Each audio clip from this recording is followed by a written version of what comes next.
যেহেতু রবি ঠাকুরের নিয়ে কথা বলা এখনো আমার গায়ে কাঁটা দেয়। সেই যে ছবিটা আমি এখনো স্বপ্নে মাঝে মাঝে দেখি। ত্রিপুরায় ৭ বার এসছেন এবং কিছু কিছু লেখা উনি লিখে গেছেন। সেখানে রবি ঠাকুর একবারের জন্যও ভাবেননি যে এই যে একটা এক্সট্রা ম্যারিটাল অ্যাফেয়ার তাকে দেখানো। এই রবি ঠাকুরের শেষ জীবনটাও মারাত্মক দুঃখের ছিল। আশালতার ক্যারেক্টারটাও কিন্তু ভীষণ ত্যাগী একটা ক্যারেক্টার। এবার রিমিক্স আমি তখন বলছি যখন সেখানে হয়তোবা প্রচন্ড পরিমাণে রক বেসড হয়ে যাচ্ছে। পাপ মোচন করার জন্য বোধহয় আমায় কুম্ভে গিয়ে স্নান করতে হবে না।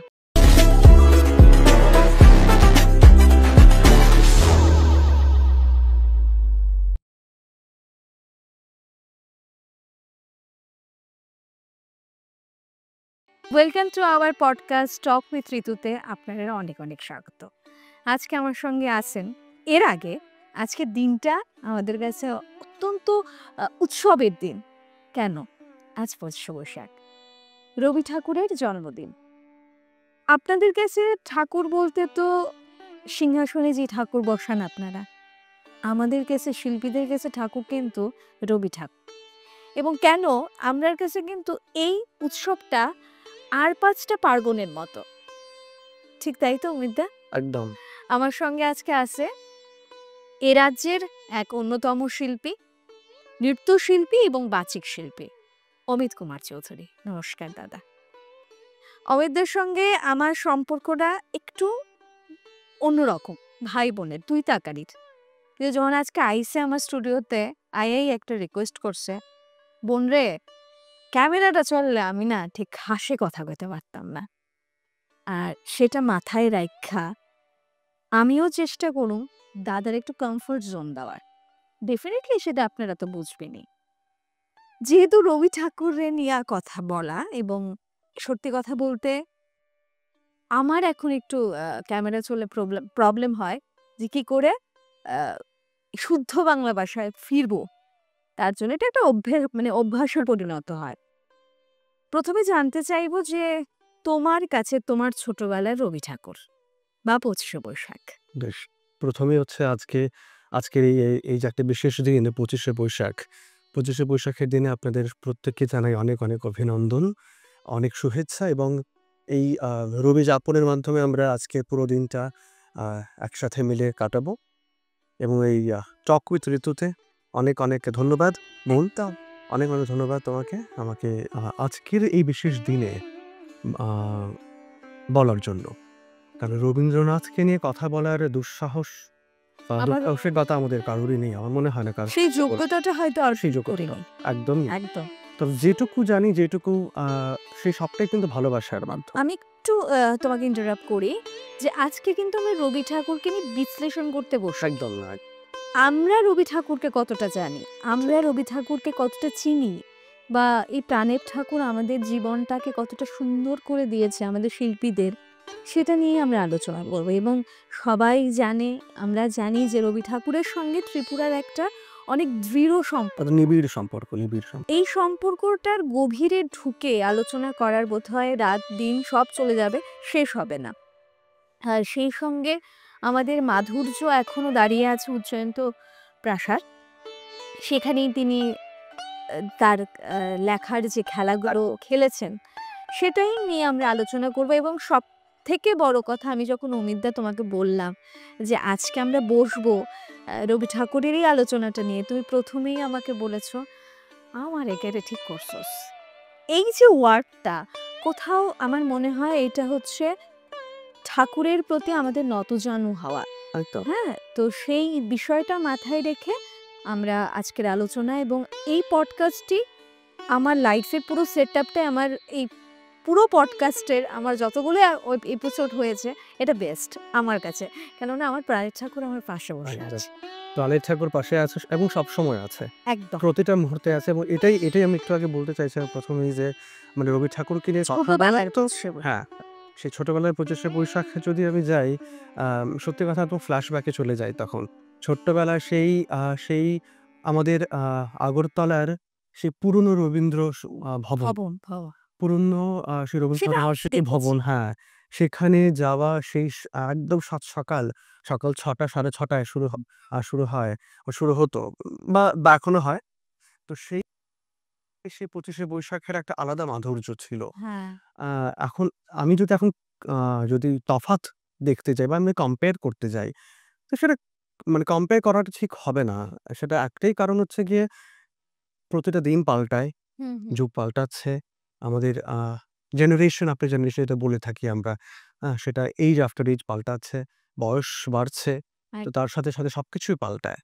তো সেই অর্থে সেই ছোটবেলার ২৫শে বৈশাখ আমার সারা জীবন মনে থাকবে এবং সেই থেকে আ এখন অবধি মানে এই বছর অবধি বা এই বছর ২৫শে বৈশাখ আজ এবং এই সেই সকালে উঠে যে গিয়ে সেই নাচ গান করা এবং দেখা সবটাই এবং তার সাথে ওতপ্রোতভাবে জড়িত।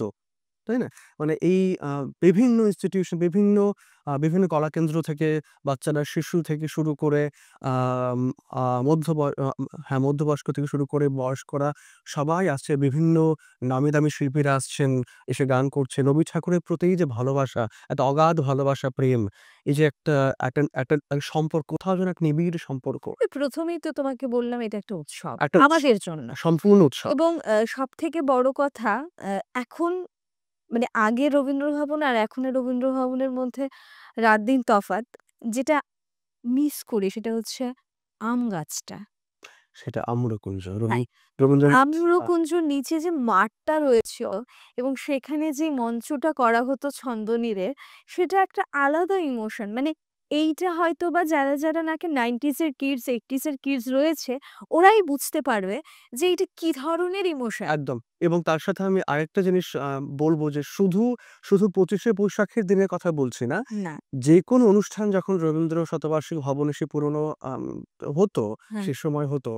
যেকোনো অনুষ্ঠান সে প্রেক্ষাগৃহের ভেতরেই হোক বা বাইরেই হোক, হ্যাঁ। আম্রকুঞ্জের একটা আলাদা মাধুর্য ছিল। তার থেকেও বড় কথা আমি তোমাকে বলি, প্রেক্ষাগৃহে আমরা দেখতাম রবি ঠাকুরের ২ টো ছবি যেগুলো রবি ঠাকুর ঠিক, সেতার নিয়ে একদম। একদম মানে এখনো আমার গায়ের লোম খাড়া দিয়ে কাঁটা দেয়, ওঠে। গায়ে এখনো আমার গায়ে কাঁটা দেয়। সেই যে ছবিটা আমি এখনো স্বপ্নে মাঝে মাঝে দেখি যে ওই ২ টো উইংস এর পাশের একদম। জায়গাটা দিয়ে ২ টো ছবি।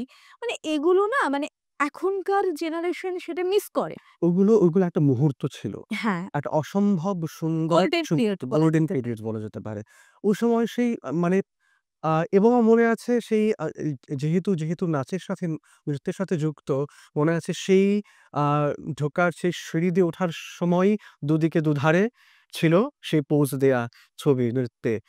এবং এটা এখন দেখা যায় আমাদের নজরুল কলাক্ষেত্রের মা আ বাইরের জায়গাটায় রয়েছে। তো ওই যে ঢোকা, তারপরে সে প্রেক্ষাগৃহে বসা রবি ঠাকুরের সেই দুটো ছবি তুমি বললে কথাটা। সেই থেকে পুরো অনুষ্ঠান এবং তৎসঙ্গে বাইরে আম্রকুঞ্জের একটা আলাদা একটা বিষয় রয়েছে এবং আ বর্ষার প্রভাত সময় ফেরি এবং সকালবেলার প্রভাত সকালবেলা ফেরি।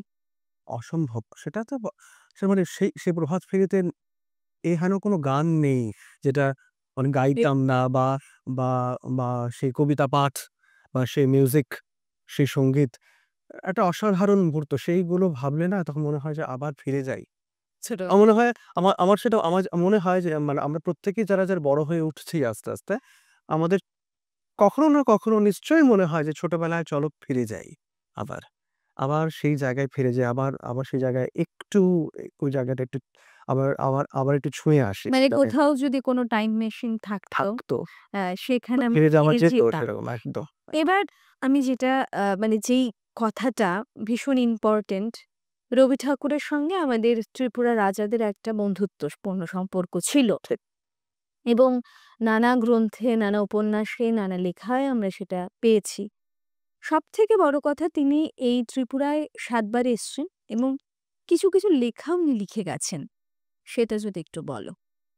আ আমার যতটুকু ধারণা যে রবি ঠাকুরের ৭ বার আসা। কারণ আমরা সবাই পড়েছি একটু আধটু যে রবি ঠাকুরের ৭ বার ত্রিপুরা আসা এবং আমার মনে হয় রবি ঠাকুরের মনে হয় না আর কোথাও এতবার কোথাও হয়েছে। আসা হয়েছে বলে। এবং যে সবথেকে বড় বলে কথা হ্যাঁ। সবথেকে বড় কথা, এটা তুমি হয়তো দর্শককে বলবে, তাও আমি একবার তোমাকে মনে করিয়ে দিই। একমাত্র ত্রিপুরার রাজাই কিন্তু কবিকে কবির স্বীকৃতি দিয়েছিলেন। স্বীকৃতি দিয়েছে একদম। একদম। সেই একদম মানে আ সেই ভাস্কর উপাধি হ্যাঁ, আমার এখন মনে আছে সেই ভাস্কর উপাধি দেয়া। আ হ্যাঁ, এটা সত্যি কথা যে আমাদের ত্রিপুরার মানে সে রাজন্য ত্রিপুরার রাজাই কিন্তু ১ম রবি ঠাকুরকে কবি হিসেবে স্বীকৃতি দেয় হ্যাঁ। এবং সেটা বোধহয় খুব সম্ভবত বীরচন্দ্র মাণিক্য বাহাদুর হবেন। বীরচন্দ্র মাণিক্য বাহাদুরের যখন স্ত্রী মহারানী ভানুমতী দেবী যখন আ মারা যান, তখন উনি একটা কবিতা পড়েছিলেন সেটা হচ্ছে 'ভগ্ন হৃদয়'। আচ্ছা, সে 'ভগ্ন হৃদয়' লিখেছিলেন রবীন্দ্রনাথ তখন তার একদম আ যুব বয়স, তখন সে যুবক। সে আচ্ছা। সময় উনার লেখা। আ সেই কবিতা পড়ে উনি উনার সে ভানুমতী দেবীকে হারানোর যে একটা আ এক একটা বেদনা, সেই সাথে একটা প্রেম, ভালোবাসা, একটা সম্পর্ক, সেই সেই অদ্ভুত একটা অনুভূতি বোধহয় উনার হয়েছিল সে 'ভগ্ন হৃদয়টা' পড়ে। এবং তখন উনি তৎক্ষণাৎ উনি উনার যতটুকু মনে আছে তৎক্ষণাৎ উনি উনার আ রাজপ্রাসাদ থেকে যে উনার যে এক রাজনীতিবিদ রয়েছেন, খুব সম্ভবত রাধারমণ ঘোষ উনার নাম। উনাকে পাঠান যে উনার সাথে, "তুমি যাও।" এখন জানতে চাইবো, আমাদের ত্রিপুরার রাজাদের সঙ্গে রবি ঠাকুরের একটা বন্ধুত্বপূর্ণ সম্পর্ক ছিল। একদম। এবং আমি যদি খুব ভুল না করি, রবি ঠাকুর আমাদের ত্রিপুরায় ৭ বার এসছেন। ৭ বার এসছেন। এবার মনে হয় ১, ২, ৩, ৪, ৫, ৬ এই বারবার টেনেছে উনাকে আমাদের প্রকৃতি, আমাদের পাহাড়ি একদম। ত্রিপুরা। তো আমি জানতে চাইবো যে ব্যাপারটা, সেটা হচ্ছে ওনার লেখায়, ওনার উপন্যাসে, ওনার নানা সৃষ্টিতে আমাদের ত্রিপুরার নানা কিছু ধরে তুলেছিলেন। তুমি যদি সেটা একটু বলো। ঠিক মানে আমার যেটুকু ধারণা আমি সেটাই বলব। আ এটা ঠিক কথা যে ৭ বার এসেছিলেন ত্রিপুরা। আর মনে হয় না আর কোথাও এতবার করে রবি ঠাকুর কোথাও গেছেন বলে। তো আম যেটা তুমি বললে যে প্রকৃতির টানে আসা। হুম, হুম। প্রকৃতির টানে হচ্ছে ১ম এবং ২য় হচ্ছে আমাদের আমাদের রাজন্য ত্রিপুরার সেই সময়কার রাজার তাদের যে মানে রাজবংশের সাথে যে ঠাকুর অতিথি পরিবারের একটা আপ্যায়নের হ্যাঁ, যে একটা একটা। নিবিড় সম্পর্ক তৈরি হয়েছিল। সে হয়েছিল সে দ্বারকানাথ ঠাকুরের সাথে। সে মানে সেই সময়কার মানে যেটুকু আমাদের পড়াশোনা রয়েছে সেই সেই কৃষ্ণকিশোর মাণিক্য বাহাদুর। হুম। উনার সাথে সে দ্বারকানাথ ঠাকুরের একটা তখন একটা যোগাযোগ হয় এবং সেই থেকে আস্তে, আস্তে করে সেই ঠাকুর পরিবারের সাথে রাজন্য ত্রিপুরার একটা সম্পর্ক তৈরি হয় এবং রবি ঠাকুরের আমার মনে আছে রবি ঠাকুরের সাথে সম্পর্কটা হয় তখন বীরচন্দ্র মাণিক্য বাহাদুরের। আচ্ছা। শ্রীচন্দ্র মাণিক্য বাহাদুরের সেটাও একটা বিশেষ মুহূর্ত রয়েছে এবং সেটা হচ্ছে যখন মহারানী ভানুমতী দেবী যখন মারা যান। মানে বীরচন্দ্র মাণিক্য বাহাদুরের স্ত্রী। মহারানী ভানুমতী দেবী যখন মারা যান তখন বীরচন্দ্র মাণিক্য একটা কবিতা পড়েন। সেই কবিতাটা হচ্ছে 'ভগ্ন হৃদয়' আচ্ছা। এবং এই 'ভগ্ন হৃদয়' রবি ঠাকুর যখন যুবক বয়স, যুব বয়স তখনকার লেখা। আ উনি তখন সেটা পড়ে উনার যেটা একটা অভিব্যক্তি যেটা হয়, হুম, হুম। সেটা হচ্ছে হয়তোবা উনি খুব ভালোভাবে একটা কোথাও নিবিড় একটা আ সম্পর্ক বুঝতে পারেন বা একটা কোথাও আম অনুভূতি হয় হুম, হুম। উনার মধ্যে। উনার এবং উনার স্ত্রীর যে একটা বিশেষ সম্পর্ক ছিল, একটা ভালোবাসার আছে। একটা একটা স্ত্রী এবং তার স্বামীর মধ্যে যা সম্পর্ক হয়, হুম। অবশ্যই ভালোবাসার হয়, তার সাথে প্রেম জড়িয়ে রয়েছে, তার সাথে খুনসুটি থাকে, তার সাথে সবটাই। এবং সেই যে একটা সেই আ সেই ভগ্নহৃদয় পড়তে, পড়তে হয়তো উনার হয়তো কোথাও গিয়ে সে অনুভবটা আবার জেগে উঠেছিল। এবং উনি তখন তাঁর যে বেদনা, সেই যে একটা রয়েছে বেদনা, সেই বেদনার সহিত উনি যখন পড়লেন উনি এতটাই ডুবে গেলেন, উনি এতটাই সে গভীরে চলে গেলেন সে কবিতাটা পড়ে যে উনি তৎক্ষণাৎ আমাদের আমাদের রাজা আ রাজন্য ত্রিপুরার যিনি রাজা ছিলেন তখন সেটা বললাম বীরচন্দ্র মাণিক্য বাহাদুর। উনি উনার রাজনীতিবিদ ছিলেন রাধারমণ ঘোষ খুব সম্ভবত। উনাকে পাঠান জোড়াসাঁকোতে। পাঠিয়ে বলেন যে গিয়ে শুভেচ্ছা বার্তা পৌঁছে দিতে যে লিখেছেন রবীন্দ্রনাথকে গিয়ে শুভেচ্ছা বার্তাটুকু পৌঁছে দিয়ে আসতে। সেই হচ্ছে সেই মানে কবি হিসেবে প্রথম হয়তো স্বীকৃতি, আমার মনে হয় কবি হিসেবে প্রথম স্বীকৃতি আমাদের কিন্তু রাজাই দিলেন হুম। রবি ঠাকুরকে। এবং তখন রবীন্দ্রনাথ ঠাকুর একদম যুবক, একদম। আচ্ছা। সেই তার যৌবন, একদম, একদম ভরা যৌবন তার। তো উনি তখন গিয়ে উনি তখন জানতে পারলেন যে ত্রিপুরার রাজা উনার প্রতি শুভেচ্ছা বার্তা পাঠিয়েছে। তো সেই থেকে শুরু, আস্তে ধীরে শুরু। তো তারপর তো আরো রয়েছে, তারপর তো রবি ঠাকুরের আসা এবং ত্রিপুরায় ভুবনেশ্বরী মন্দির। এবং ভুবনেশ্বরী মন্দির। আর রবীন্দ্রনাথ ঠাকুর বোধহয় ১৯০০ সালে বোধহয় ১ম এসেছিলেন খুব সম্ভবত ত্রিপুরায়। এবং তার তার সাথে সেই রাজস্বী উপন্যাস আমরা সবাই জানি। আমরা যারা পড়েছি বলতে পারি। রাজস্বী উপন্যাস এবং সেই রাজস্বী উপন্যাসের সেই দুটি মানে খুব বিশাল দুটি নাটক 'বিসর্জন' এবং 'মুকুট'। হুম। এই দুটি নাটক আমরা সবাই জানি, পড়েছি। অনেকে আমরা অনেকে আমরা যারা নৃত্যশিল্পী বা বাচিক শিল্পী বা নাটকের সাথে যারা যুক্ত রয়েছে নাট্যশিল্পীরা, অনেকেই 'বিসর্জন' এবং 'মুকুট' নাটক আমরা এখানে মঞ্চস্থ হয়েছে। মঞ্চস্থ হয়েছে, আমরা করেছি। মুকুটের আবার কিন্তু ইংরেজি অনুবাদও রয়েছে। রবি ঠাকুর নিজে করেছেন ইংরেজি অনুবাদ 'দ্য ক্রাউন'। সেই মুকুটের যে একটা মুকুটকে আম অমর মাণিক্য, হ্যাঁ, মনে ও। পড়েছে অমর মাণিক্য। অমর মাণিক্য সেই মুকুটটাকে উনি দিয়ে দিলেন তার তার ছোট ভাইকে। হুম। সে মুকুট ত্যাগ করলেন তার ছোট ভাইকে। মুকুট দিয়ে দেখা গেছেন উনি দেখছেন যে এত রাজনীতি আ মানে করতে হচ্ছে। উনার আর ভালো লাগছে না। উনি সেই মুকুটটা দান করে দিলেন তার ছোট ভাইকে দিয়ে উনি সরে গেলেন। সেই মুকুট নাটক, সেই মানে মুকুটের প্রতীক। ধরা যায় যে ত্রিপুরার ইতিহাস এবং রবি ঠাকুর ভীষণভাবে জড়িত। ভীষণভাবে জড়িত, ভীষণভাবে। এবং আমি যদি খুব ভুল না করি তুমি যেটা বলছিলে যে রবি ঠাকুর বারবার সমাজকে দেখিয়ে দিয়ে গেছেন, খুব সহজভাবে দেখো, এত কঠিন করে দেখার কিছু নেই। সেই সঙ্গে আমি আসছি যে আমাদের ছোটদের কিছু কবিতা রয়েছে। যেমন সবথেকে অত্যন্ত পছন্দের একটি কবিতা রয়েছে 'বীরপুরুষ'। যেখানে দেখা যাচ্ছে তার মায়ের যে ছেলে বীরপুরুষ, সে একটা যুদ্ধতে নামছে। হ্যাঁ। হ্যাঁ? মাকে বলছে, আশ্বাস দিচ্ছে যে তোমার কিছু চিন্তাই হবে করো না। না। হ্যাঁ, একদম। বীরপুরুষ তোমার পাশেই তো রয়েছে। এবং সেই সঙ্গে আমি বলব এখন আমাদের দেশের এবং যদি আমরা পাশের দেশের দেখি ভীষণ খারাপ অবস্থা। এবং আমাদের পার্শ্ববর্তী যে দেশ রয়েছে, আমাদের বাংলাদেশ, তিনি ওই দেশেরও জাতীয় সঙ্গীত রচনা করেছেন। একদম। এই যে ২ দেশের জাতীয় সঙ্গীত একই লেখক এবং আমাদের দেশের, আমরা তো সেটা নিয়ে গর্ব নয়। আমরা ভীষণভাবে আমরা এটা বিশ্বাস করি যে কোথাও না কোথাও এই লেখাতে আবার ওই সম্পর্ক, ওই যে মধুর যে সম্পর্কগুলো ছিল ফিরে আসবে। তোমার কি মনে হয়? দেখো, ফিরে আসাটা আ ব্যাপারটা আমি আমি এখানে যদি আমি একটু কথা বলি যে ফিরে আসবে কেন? সেটা তো রয়েছে। সম্পর্ক রয়েছে। সম্পর্ক খুব ভালো রয়েছে, নিবিড় রয়েছে। কারণটা হচ্ছে বাংলা। হ্যাঁ। আমরা আমরা বাঙালি। আমরা এখানে বাঙালি, ওখানেও বাঙালি। ভারতের বিভিন্ন জায়গায়, বিভিন্ন রাজ্যে, বিভিন্ন অঞ্চলে প্রচুর বাঙালি রয়েছে। বাঙালি কিন্তু ছড়িয়ে ছিটিয়ে রয়েছে। শুধু আমাদের দেশে নয়, বহির্দেশেও। তো সেই দিক থেকে আমাদের এই যে বাংলাদেশের সাথে যে আমাদের সম্পর্কটা, এটা একটা নিবিড় সম্পর্ক এবং এই সম্পর্ক আমার মনে হয় না কখনো ভাঙবে বলে। সেটা হয়তোবা কোনো না কোনো কারণবশত হচ্ছে। সেটা রাজনীতিক কারণ হতে পারে। সেটা কোনো মানব মানব কারণও হতে পারে। মানুষে হয়তোবা কোনো না কোনো অংশে আ কিছু করেছে বা চাইছে না সম্পর্কটা অটুট থাকুক। এটা হতেই পারে। কিন্তু তা বলে ওই কয়েকটা মানুষের জন্য যে এই যে বাংলার যে একটা সম্পর্ক, আমরা তো সত্যি কথা বলতে এপার বাংলা ওপার বাংলা বলি না।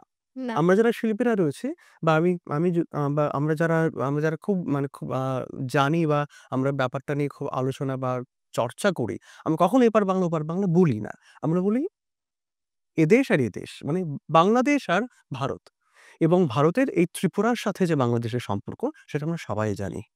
সেই ৭১ এর যে একটা বিশাল একটা যুদ্ধ হলো এবং সেখান থেকে এখনো এখনো মনে আছে সে পড়েছে ইন্দিরা গান্ধী আ তখনের প্রধানমন্ত্রী বলেছিলেন যে, "এক মুঠো" পাকিস্তানকে বলেছিল যে, "এক মুঠো মানে ইয়ে মা মা মাটি পর্যন্ত দেব না।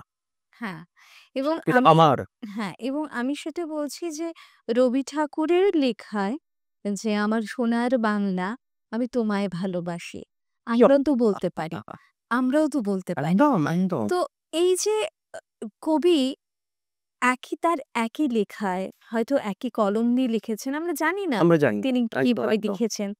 কিন্তু এই যে লেখার মাধ্যমে দুদেশকে এক করে এক দেওয়া, করে দিয়েছেন। সেখানে দাঁড়িয়ে আমরা যখন দেখি আমাদের দেশের রবি ঠাকুরকে অন্য দেশে আ ভাঙচুর করা হচ্ছে। তার মূর্তির সঙ্গে আ আমরা হিংসা দিয়ে আমাদের ভেতরের যে রাগ, ক্রোধ রয়েছে তা আমরা রবি ঠাকুরের ওপর তার মূর্তির উপর প্রয়োগ করছি। একদম।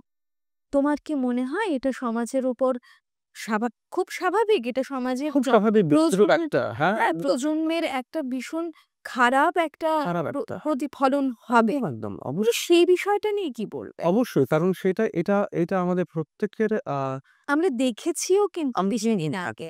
এবং একদম। সোশ্যাল মিডিয়ায় রীতিমতো ভাইরাল। ওটা ছেয়ে গেছে। পুরোপুরি ছেয়ে গেছে। সারা বিশ্ব দেখেছে এবং আমরা প্রত্যেকেই কিন্তু সেটা নিন্দা করেছি এবং সেটা নিন্দা বলতে আমরা এখনো নিন্দা করছি এই বিষয়টা। কারণ এইটুকু আমার মনে হয় তাহলে আমার একটা প্রশ্ন রয়েছে, তাহলে এত পড়াশোনা মানে করার কিসের কি জন্য? মানে? এত পড়াশোনা কিসের জন্য? কারণ যারা এই ঘটনা ঘটিয়েছে তাদের মধ্যে সবাই যে অশিক্ষিত তা তো নয়। হ্যাঁ, হ্যাঁ।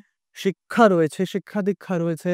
বাংলাদেশের মতো এরকম একটা বাংলা অঞ্চলে, বাংলা রাষ্ট্রে আ সেখানে উ কবিকে হ্যাঁ, বিশ্ববিদ্যালয়ে কবি রবীন্দ্রনাথ ঠাকুরকে নিয়ে এবং নজরুলকে নিয়ে এত পড়াশোনা, এত গান-বাজনা, এত এত উৎসব হয় সারা বছরে। সেই জায়গায় দাঁড়িয়ে যদি আমি দেখি তাহলে এইরকম নিন্দনীয় কাজ আর আর মনে হয় না কখনো মানে কোথাও হতে পারে বলে। এবং তাদের সে আক্রোশটা যে তারা যেটা আ তার আক্রোশটা আমার মনে হয় সৃষ্টির ওপরে। সৃষ্টির ওপর, একদম যে সৃষ্টির ওপর। যে এবার সৃষ্টি করেছেন করেছেন তাকেই মিশিয়ে দাও। তাকে মিশিয়ে দাও। এবার আমরা নতুন করে সৃষ্টি করব। নতুন করে সৃষ্টি সেটা যে কতটা গ্রহণযোগ্য করব। হবে বা আমরা চিরস্থায়ী হবে সেটা আমরা কেউই জানি সেটা না। আমরা জানি না। তবে অবশ্যই এই যে এইটুকু একটা মানে সেটা আমি এখন সেটা আমরা কি বলব যে আমার মনেই চাইবে না কখনো যে রবি ঠাকুরের আমি যদি একটা রবি ঠাকুর আমার ঘরে রবি ঠাকুরের ছবিকে দেখে আমি এরকম জাস্ট মানে এরকম উল্টে পড়ে আছে। আমার আমার না বুকটা ধকধক করে উঠবে। গিয়ে চট করে গিয়ে আমি কিন্তু রবি ঠাকুরের ছবিটা গিয়ে আগে বসে ঠিক করে মালা-টালা আমি ঠাকুরের সত্যি কথা বলতে মালা দেই না। রবি ঠাকুর সবসময় আছেন আমাদের মধ্যে। সো রবি ঠাকুরের ছবিটাকে ঠিক করে রেখে দিলাম। হুম। রেখে আমি একটা শান্তি ব্যাস ওইটুকু আমার আমার করলাম। এইটার মানে এটা নয় যে আমি যে ছবিটাকে কিন্তু রাখলাম নয়।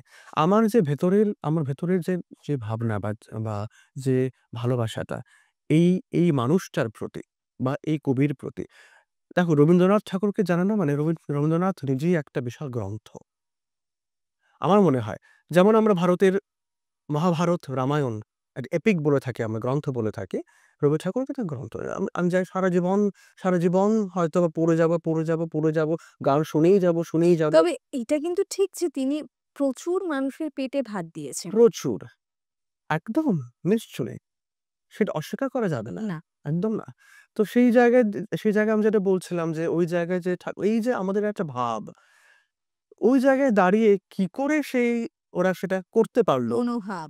হ্যাঁ, সে মনোভাবটা তারা এই যে প্রকাশটা, এই যে বহিঃপ্রকাশ, সত্যি সেটা চোখে জল এসছে। আর কিছুই বলার নেই সেটা। আমি তুমি তোমার কথায় একটা কথা ভীষণভাবে এসছে যেটা হচ্ছে আমরা তো সবাই শিক্ষিত, পড়াশোনা জানি। কিন্তু ঠাকুর তো পড়াশোনা করেননি। তবে তিনি বিশ্বকবি হলেন কি করে? তাই সেটাই তাই আমরা হয়তোবা তাই হয়তো আর বোধহয় কেউ বিশ্বকবি হতে পারবে না। একদম, একদম। এটা একটা ভীষণ একটা খুব ইমোশনাল একটা বিষয়। আমার সত্যি কথা বলতে মানে তিনি স্কুলে যান। গায়ে কাঁটা দিচ্ছে বলতে যে স্কুলে যান। উনার জন্য বাড়িতে, বাড়িতে উনার জন্য শিক্ষক, একটা প্রাইভেট টিউটর রাখা হয়েছিল। উনি যেন সে পুঁথিগত শিক্ষা যেন উনি করতে মানে সেটা অর্জন করতে পারেন। এবং যেটুকু অর্জন করার উনি করেছেন। সেই তো উনার ১ম লেখা কত বছর বয়স থেকে আমার ঠিক মনে নেই হয়তোবা।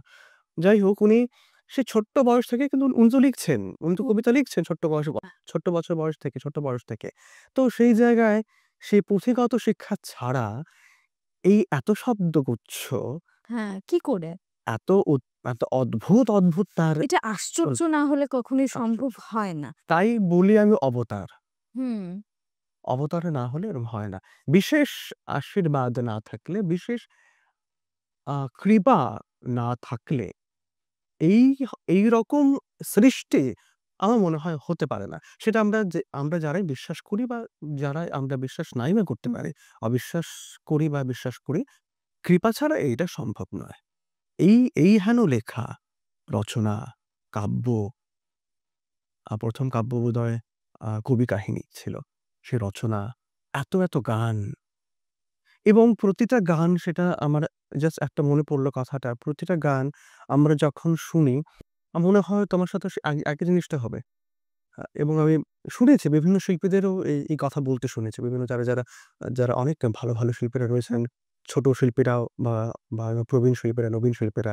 প্রত্যেকের কথা আমি শুনেছি এবং সবাই এই কথাটা বলেছেন এবং আমারও সেটা মনে হয়েছে কোথাও গিয়ে যে, যে গানটি আমি ১০ বছর আগে শুনি, যে ধরো আমার বয়স ছিল যখন ২০, তখন তখন যখন এই গান যে, "যদি তোর ডাক শুনে কেউ না আসে তবে একলা চলো রে।" হুম, হুম। ২০ বছর বয়সে আমি যখন এই গানটি শুনেছি এবং আজকে আমার ৩০ এর ঊর্ধ্বে যখন আমি গানটি শুনছি, আমার কিন্তু অনেক তফাৎ, হুম, হুম, অনেকটা তফাৎ।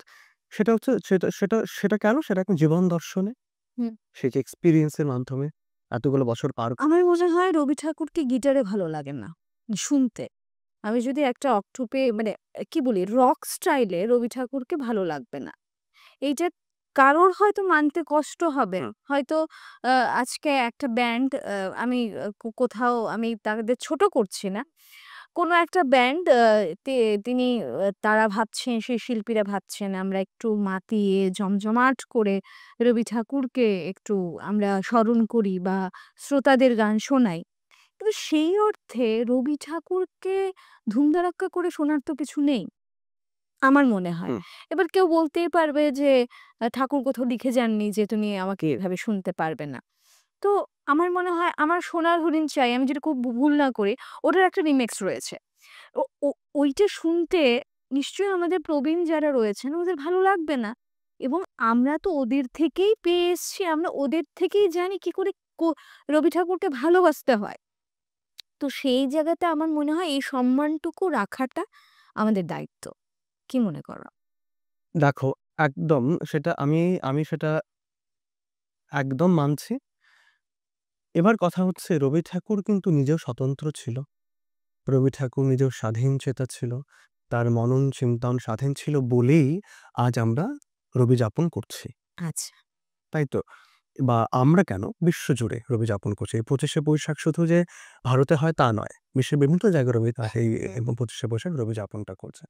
তো একটা কথা সেটা মানতেই হবে যে রবীন্দ্রনাথ উনার কবিতার মাধ্যমে, গানের মাধ্যমে, উনার রচনার মাধ্যমে উনি কিন্তু সম্পূর্ণরূপে স্বাধীনভাবে লিখে গেছেন। স্বাধীন চেতা যেটা মনস্ক ছিল সেটা সেটা কিন্তু করে গেছেন কাজ। এবার তার যে সৃষ্টি, সেই সৃষ্টিকে যখন সেটা চর্চা করছি, সেটা আজকে সে কবিতা পাঠ হোক বা আবৃত্তি হোক বা কোনো ভাষ্য হোক, আর বা রচনা হোক বা গল্প হোক বা গান হোক। আমরা যখন তার সৃষ্টি যখন আমরা যখন চর্চা করছি, সেই চর্চার জায়গায় দাঁড়িয়ে একেকজনের একেক তার মনোভাব। হুম। একেক শিল্পীর একেক মনোভাব। এবার সেই একেক মনোভাবের সেই জায়গা থেকে কিন্তু তারা সেই কাজটা করছে। এবার যে কাজটা করছে সেটা সবার কাছে গ্রহণযোগ্য নাও হতে পারে। হুম। গ্রহণযোগ্যতা কিন্তু একজন শিল্পীর ১০ জনের কাছে যে গ্রহণযোগ্যতা হবে ঠিক তার পাশে ১০ জনের কাছে একই গ্রহণযোগ্যতা নাও হতে পারে। সেটাও স্বাভাবিক। এবার রবি ঠাকুরের গান আমরা ছোটবেলা থেকে শুনে এসেছি বিশেষ করে বিশেষ করে এসরাজে। হুম। এবার আমি সেই এসরাজের জায়গায় আমি যদি এবার অন্য একটা ইন্সট্রুমেন্ট আনতে যাই, আমাকে না অনেক ভাবতে হবে। কি করব, কি করব? কারণ সাথে এসরাজ বসে গেছে গানে। হুম। এসরাজটা বসে গেছে গানে। এবার এসরাজের পরবর্তী সময় সারেঙ্গি এসছে আস্তে, আস্তে বেহালা ঢুকেছে সেই জায়গায়। হুম। সেতার তো রয়েছে আস্তে, আস্তে। এই যে আস্তে, আস্তে করে একটা মানে কি টাইম টু টাইম সময়ে, সময়ে একেকটা ইন্সট্রুমেন্ট এসছে, ঢুকেছে। হুম। তো এই করে কিন্তু এড হয়েছে একেকটা ইন্সট্রুমেন্টস, তাই তো? তো এবার সেই জায়গায় রিমিক্স এর কথাটা যে বললে, এবার রিমিক্স হচ্ছে মানে এমন একটা পর্যায়ে গিয়ে দাঁড়িয়েছে যেখানে রবি ঠাকুরের বেশ কয়েকটা গান, তুমি যেটা একটা বললে, বেশ কয়েকটা গানই আমরা শুনেছি। যেগুলো হয়তো শ্রবণে বা সেটা শ্রুতিমধুর নয়। সেই শ্রুতিমধুর নয় বলেই আমরা এই কথাটা আজকে বলছি যে আ শুনতে ভালো লাগছে না। হুম। রিমিক্স করাটা ওই যে রিমিক্স করছে আর ভালো লাগছে না। এবার অনেকে কিন্তু অনেক রকমভাবে রবি ঠাকুরের গানকে করেছে। হুম। যেটা কিন্তু যেটা কিন্তু বেশ ভালো লেগেছে শুনতে। হুম। এবং ভালো লাগেও। এখনো একদম, হচ্ছে, একদম। ভালো লাগেও। হুম। এবার সেটাকে কি আমি রিমিক্স বলবো? আমি জানি না। এবার রিমিক্স আমি তখন বলছি যখন সেখানে হয়তোবা প্রচন্ড পরিমাণে রক বেসড হয়ে যাচ্ছে।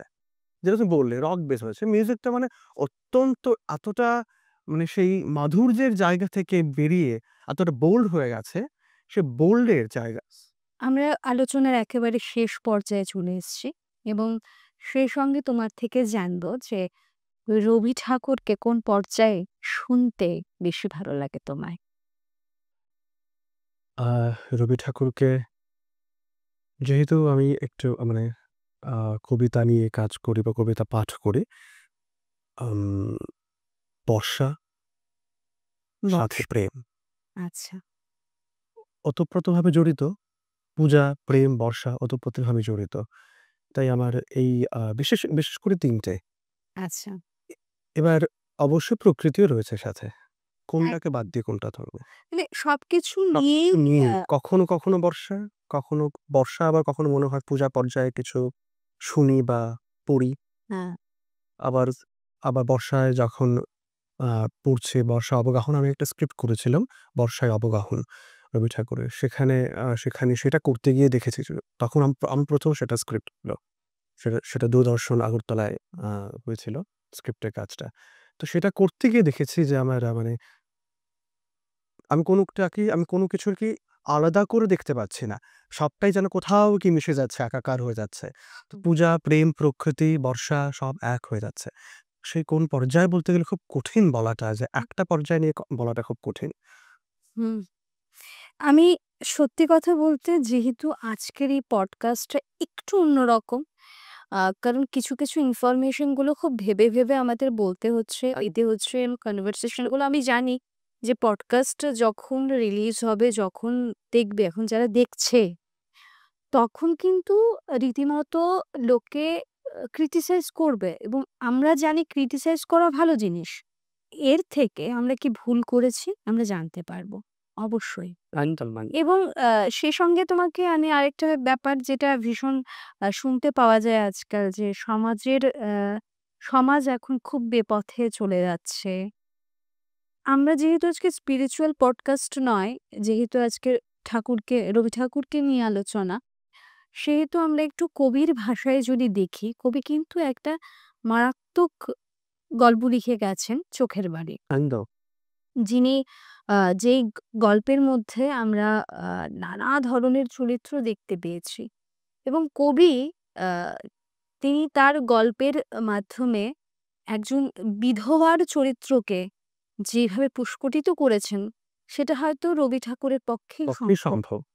সত্যি কথা মানে সেই তখনকার সময় যে সমাজ ব্যবস্থা ছিল, সেই সমাজ ব্যবস্থা ওই সময়কার সময়ে আ এই যে একটা ক্যারেক্টারাইজেশন করা, হুম, হুম, হুম। একটা চরিত্রকে আ একজন বিধবা চরিত্রকে এই যে আ গল্পাকারে এই সমাজ ব্যবস্থায় তার যে তার যে ভালোবাসা, তার যে চাহিদা, তার যে প্রেম, হুম। সেটা বিধবা হবার সাথে, সাথে মরে যায় না। হ্যাঁ, মুছে এই যে বিষয়টা বা মুছে যায় না বিষয়টা। এবং তিনি তাও দেখিয়েছেন যে একজন বিধবা তিনি ভীষণভাবে শিক্ষিত হওয়া সত্ত্বেও তিনি সমাজের যে নিয়মগুলো ছিল তার মধ্যে আবদ্ধ ছিল হ্যাঁ, একদম। এবং তার মধ্যে আমরা দেখেছি সেখানে চরিত্রগুলো আ কিভাবে আমাদের সামনে এসছে এবং আমরা যেই চরিত্রগুলো দেখেছি চোখের বালিতে, আ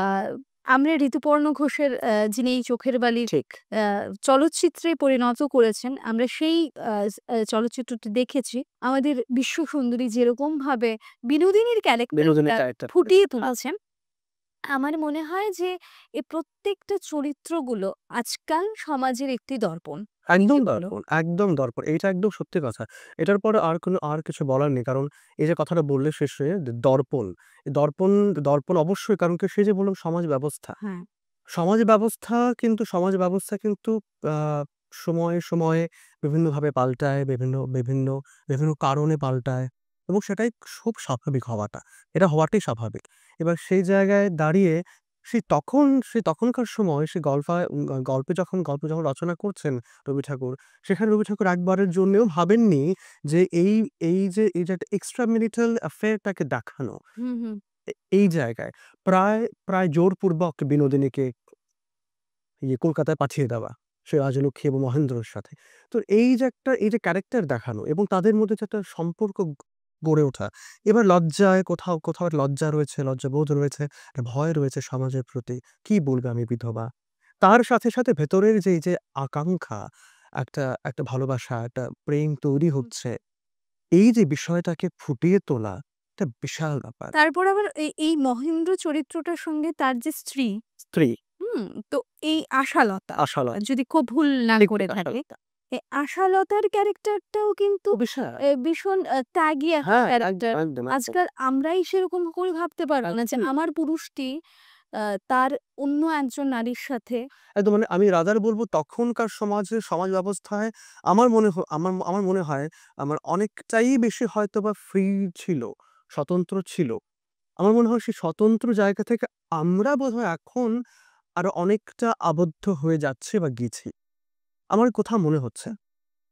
তখন কারণ আমি যদি দেখি নানান গল্পে, শুধু যে এই গল্পে নয়, আরো অনেক গল্পে আছে যে এই যে স্বতন্ত্র চিন্তা ভাবনা, একটা ভাবনা মানে মানে একদম উদারভাবে বা অবাধ যে চলন তার, এইটাতে কিন্তু ছিল। যেই ব্যবস্থাটা বা যেই সমাজের ওই যে একটা সময়, ওটা কিন্তু এখনকার সাথে আমি যদি মিলিয়ে দেখি, তখন দেখি যে এখন আরো অনেকটা বেশি আবদ্ধ। কোথাও আবার কিন্তু আছে, আমরা মনে ভাবছি যে না, ওটা করা ঠিক নয়। সে হতেই পারে, হোক না। হয়তোবা হচ্ছেও, সেটা হচ্ছে না তা নয়। কিন্তু কোথাও মন মানসিকতায় কিন্তু এখন আমরা কোথাও গিয়ে আবদ্ধ হয়ে আছি। একদম। সেই সঙ্গে কবির ব্যক্তিগত জীবন এবং তিনি খুব অল্প বয়সেই বিয়ে করেছিলেন এবং তার স্ত্রীর সঙ্গে মানে তার একটা বিশাল এইজের একটা এইটার গ্যাপ বয়সের একটা বয়স গ্যাপ রয়েছে এবং তিনি কিন্তু তার স্ত্রীকে কখনো তার ব্যক্তিগত জীবন বুঝতে না, দেননি। পরপর এতগুলি সন্তান উনার চলে গেছেন। চলে গেছে। তার একটা মানসিক চাপ। হ্যাঁ, আমরা যদি সহজ করে কবিকে দেখি, এতটা সহজ উনার জীবন ছিল এতটা না। সহজ নয়। হ্যাঁ, কারণ আ রবি ঠাকুরের যে একাকিত্ব জীবনটা, যদি আমি বলি একাকী জীবনটা, রবি ঠাকুরের যে আ একাকী জীবনটা ছিল।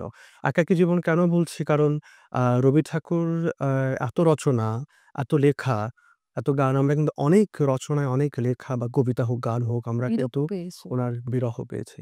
বিরহ ছিল বলেই হয়তোবা প্রেম ছিল। প্রেম ছিল। এক্সাক্টলি। অবশ্যই। বিরহ এবং প্রেম একদম এপিঠ আর ওপিঠ। তাই তো?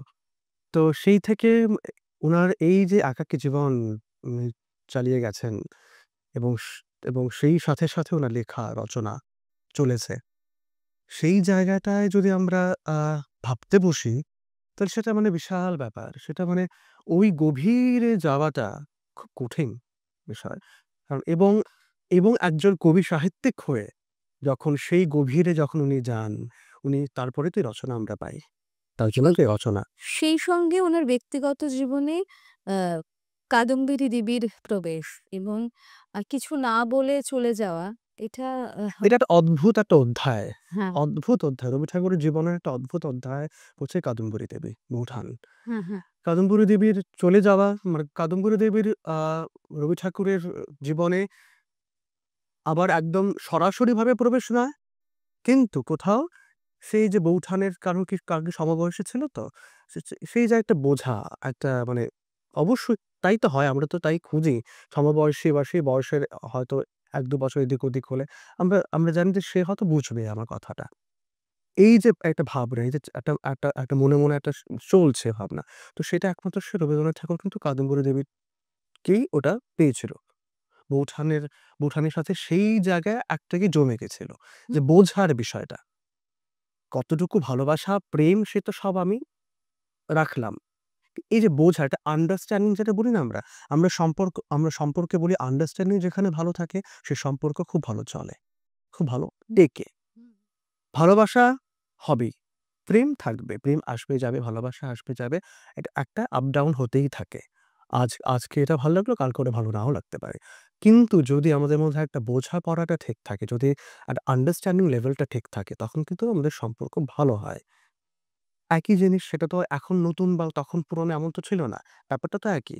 তো ওই যে একটা বোঝার বিষয়টা, একটা আন্ডারস্ট্যান্ডিং বিষয়টা, কাদম্বরী দেবী বুঝতে পারতেন রবি ঠাকুরের তার ভেতরে কি চলছে। হুম, আমরা তো পড়ে বুঝতে পারি এবং সেই যে শেষ চিঠিটা লিখে গেছেন কাদম্বরী দেবী।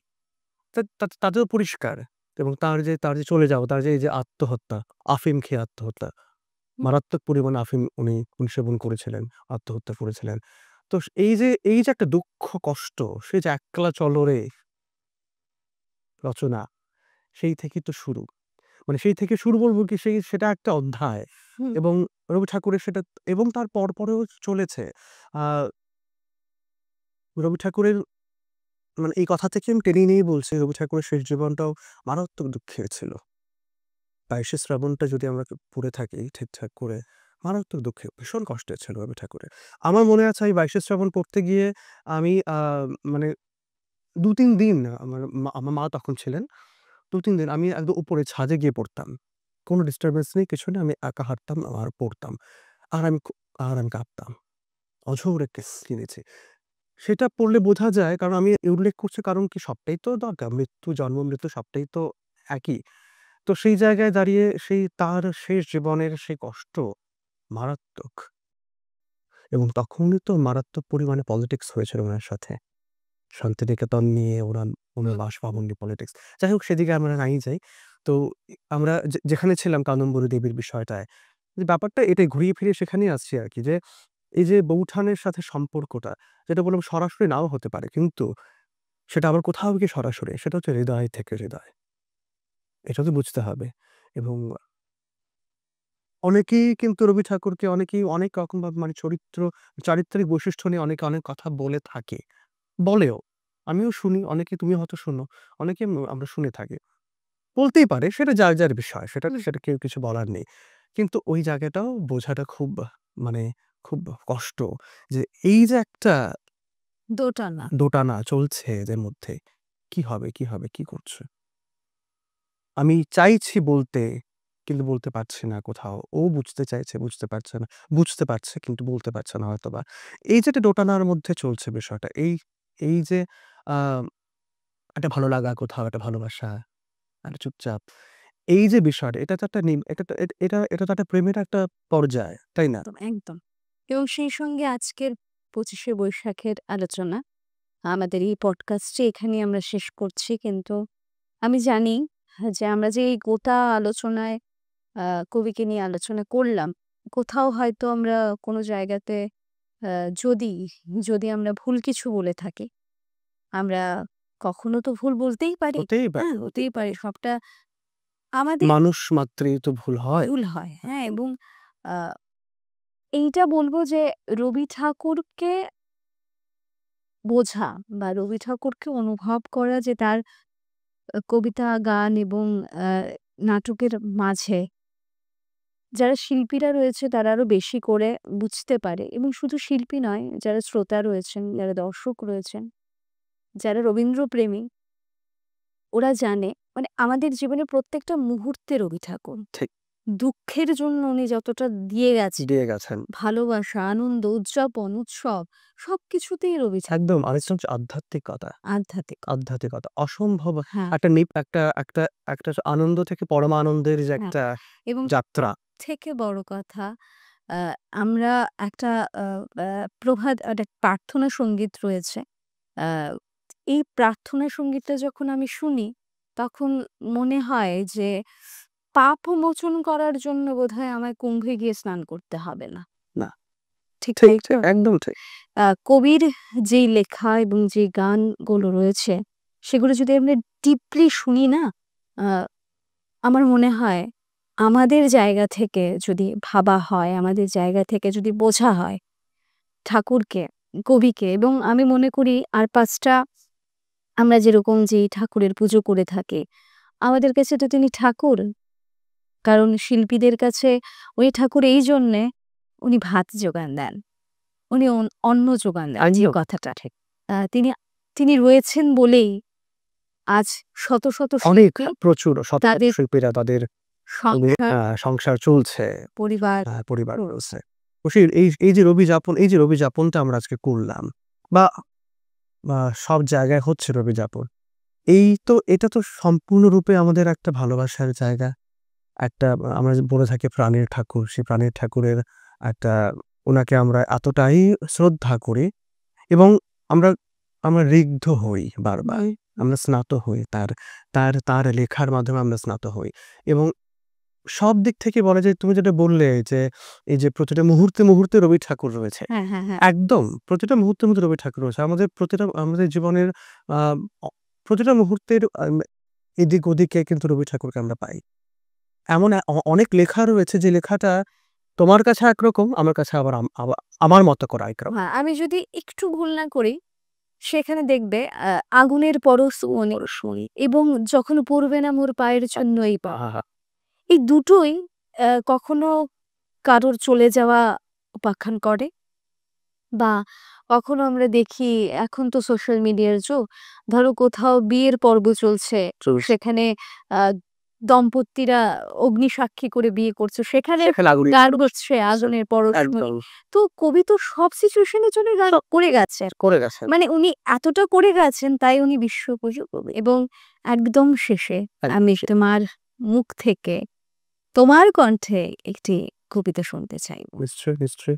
রবি ঠাকুরের লেখা বর্ষার দিনে এটাই মনে হলো এখন পড়তে। পাঠ করছি। এমনও দিনে তারে বলা যায়, এমন ঘনঘোর বরিশায়, এমন মেঘস্বরে বাদল ঝরঝরে তপনহীন ঘন তমসায়। সে কথা শুনিবে না কেহ আর, নিভৃত নির্জন চারিধার। দুজনে মুখোমুখি গভীর দুঃখে দুঃখী, আকাশে জল ঝরে অনিবার, জগতে কেহ যেন নাহি আর। সমাজ সংসার মিছে সব, মিছে এ জীবনের কলরব, কেবল আঁখি দিয়ে আঁখির সুধা পিয়ে, হৃদয় দিয়ে হৃদি অনুভব, আঁধারে মিশে গেছে আর সব। বলিতে ব্যথিবে না নিজ কান, চমকি উঠিবে না নিজ প্রাণ, সে কথা আঁখি নিরে মিশিয়া যাবে ধীরে, বাদল বায়ে তার অবসান, সে কথা ছেয়ে দিবে দুটি প্রাণ। তাহাতে এ জগতে ক্ষতি কার, নামাতে পারি যদি মনোভার। শ্রাবণ বরিশানে একদা গৃহকোণে দু কথা বলি যদি কাছে তার, তাহাতে আসে যাবে কি বা কার। আছে তো তার পরে ১২ মাস, উঠিবে কত কথা কত হাস, আসিবে কত লোক, কত না দুঃখ শোক, সে কথা কোনখানে পাবে নাশ, জগৎ চলে যাবে ১২ মাস। ব্যাকুল বেগে আজি বহে যায়, বিজুলি থেকে থেকে চমকায়, যে কথা এ জীবনে রহিয়া গেল মনে, সে কথা আজই যেন বলা যায়, এমন ঘন ঘোর বরিশায়। অসাধারণ। এই কবিতা পাঠ করতে, করতে মনে হচ্ছিল যে রবি ঠাকুরের আ শেষ জন্মদিনের কবিতাটা আমার ভীষণ প্রিয়। 'হে নূতন'। আহা! শেষ জন্মদিনের শেষ কবিতা বোধহয় রবি ঠাকুরের ছিল। 'হে নূতন দেখা দিক আরবার জন্মেরও প্রথম শুভক্ষণ।' বইটা আমার ভীষণ কাছের, ভীষণ পছন্দের। এই ২৫শে বৈশাখের সকালবেলা আমার এটা আমার মানে সত্যি কথা মানে ভীষণভাবে টানে এই কবিতাটা। এবং যখন শুনি আমার শুনে মনে হয় যে সত্যি কথা যা লিখে গেছেন সে যে কিভাবে সে জড়িয়ে রয়েছে আমাদের প্রত্যেকের সাথেই। যাই হোক, আজকের এই আলোচনা এবং আজকের এই পডকাস্ট এখানেই আমরা শেষ করছি। আপনাদের ভালো লাগলে মন্তব্য করবেন, লাইক করবেন, সাবস্ক্রাইব করবেন এবং জানাবেন যে আরো কি হলে, কি পরিবর্তন এবং কি নতুন কিছু যোগ করলে আপনাদের দেখতে ভালো লাগবে। অমিতদার সঙ্গে আজকের এই পডকাস্টটি আপনাদের কেমন লাগলো সেটিও জানাতে না। অবশ্যই ভুলবেন আর না। অবশ্যই তার সাথে যদি কোথাও কোনো ভুল হয়ে থাকে সেই ক্ষমা করবেন, মার্জনা করবেন এবং অবশ্যই আ যদি কোনো রকম উপদেশ থাকে দেবেন সেটা তো আমরা অবশ্যই নেব। এবং সেই সঙ্গে আমরা চেষ্টা করেছি আমাদের প্রাণের ঠাকুর রবি ঠাকুরের সঙ্গে ত্রিপুরার যে নিবিড় সম্পর্ক সেটাকে ধরে তোলার আশা করছি আপনাদের ভালো আমরা আমাদের লেগেছে। মতো করে রবি জাফর হ্যাঁ, করেছি আজ। একদম। নমস্কার।